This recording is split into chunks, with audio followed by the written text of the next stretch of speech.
கூட்டணி ஆட்சியில் பங்குன்னு எம்ஜிஆரும் ஜெயலலிதாவும் இதுவரை செய்யாது. அவங்க கட்சி தொடங்கின காலத்துல அதிமுக வரலாற்றிலே கிடையாது. தமிழ்நாட்டு திமுகவும் கிடையாது. 80ல அறிவிக்கப்படாம ஒரு அரேஞ்ச் பண்ணாங்க.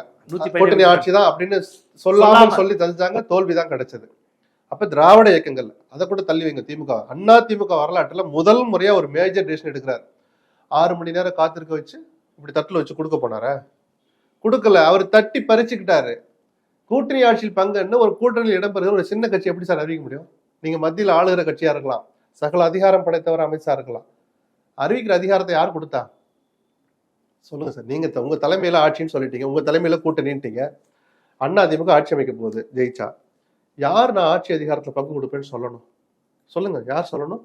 எடப்பாடி தான் சொல்லணும். ஏன் சொல்லல? அப்ப புரியல எதனால நீங்க தொண்டர்கள் நிர்வாகிகள் ஏன் அதிருப்தி இருக்காங்கன்னு புரியுதுங்களா? இவர் அடிபணிச்சிட்டார் வார்த்தை சும்மா இல்ல. ஏதோ எடப்பாடியை பிடிக்காம யாரும் சொல்லல. கண்ணால பார்த்த காட்சிகளை வச்சு இந்த விமர்சனம் வருது, மறுக்கவே முடியாது.